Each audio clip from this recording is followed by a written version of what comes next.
All right, today we're jumping into one of the most powerful and famous visions in all of literature. We're talking about the vision of a new world from the book of Revelation, chapter 21. It's an idea that has absolutely captivated people for thousands of years. So let's dive in and see what it actually says. It's a huge question, right? One that people have been asking forever. But what's so interesting about Revelation 21 is that it's not really about an ending. It's about a radical, totally breathtaking new beginning. And it all kicks off with one single universe-changing sentence. And there it is. This is the foundation for everything that follows. Notice, it's not about fixing up the old world or giving it a fresh coat of paint. The text is crystal clear. The first heaven and earth, our entire reality as we know it, are gone, replaced by something entirely different. So, okay, a new creation. What does that even look like? Well, the vision gives us some pretty striking details, and the first one is actually about what's missing. Also, there was no more sea. Now, to us, that might sound a little weird. I mean, who doesn't love the ocean? But you have to put yourself in the ancient mindset. The sea often represented chaos, danger, and separation. It was this vast, untamable thing where monsters were thought to live. So a world with no more sea? That's a world with no more chaos, no more distance from God. And this is really important, this specific word used for new here. The original Greek is kene. Now, that doesn't just mean the next one in a sequence, like a new model of a car. It means new in quality, something that is fundamentally fresh and of a better nature. So this isn't Earth 2.0. This is a complete and total upgrade to the system.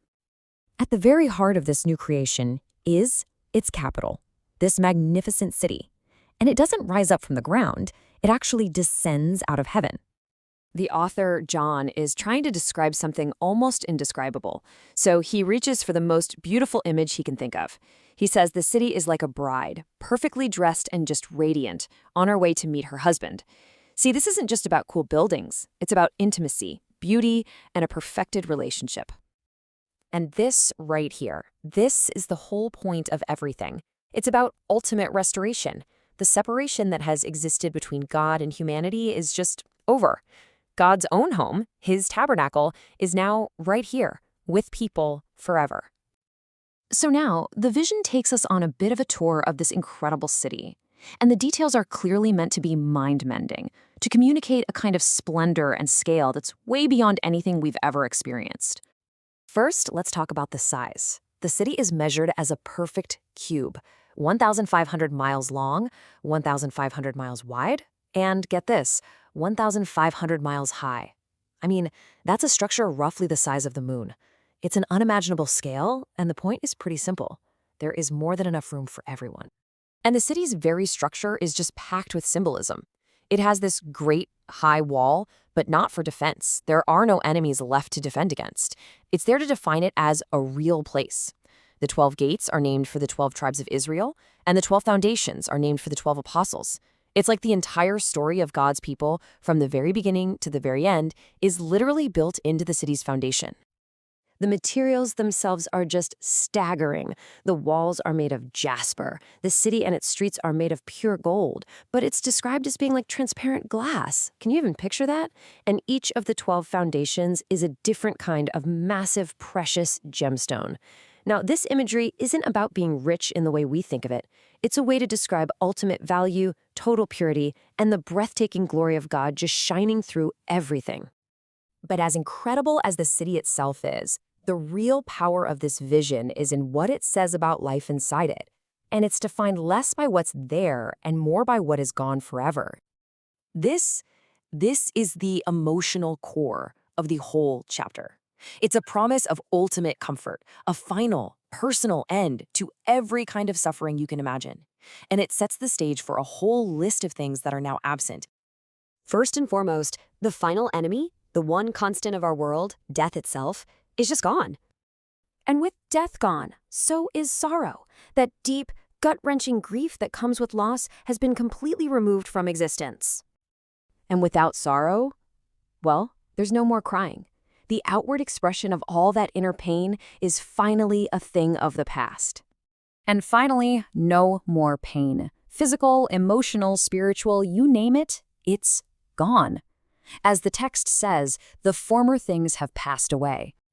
And the list of absences keeps going. John looks around and realizes there's no temple building in the city. And why would there be? God and the Lamb are the temple. Their presence is everywhere.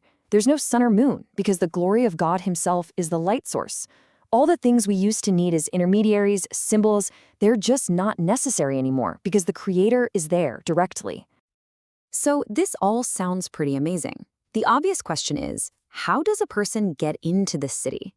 The vision wraps up with an invitation, and it's offered right alongside a very serious warning. The invitation itself is just beautiful in its simplicity. It's offered freely to anyone who thirsts, anyone who recognizes that they need this, that they want what God is offering. It's not something you earn, it's something you receive. But then the text lays things out with stark clarity. It says those who overcome, a term used throughout the book for those who hold on to their faith, they will inherit all of this. On the other hand, there's a list describing those who are excluded from the city. It's not a random list, it's a description of people whose lives are fundamentally set against God's ways. And that kind of leaves us with a final thought to chew on. Whether you see this as literal prophecy or powerful metaphor or something in between, this 2,000-year-old vision of a world without tears, death, or pain, well, it acts like a mirror. It reflects back at us our deepest, most profound hopes for justice, for peace, for community, and for an end to suffering. And those hopes are just as powerful and real for us today as they were in the first century.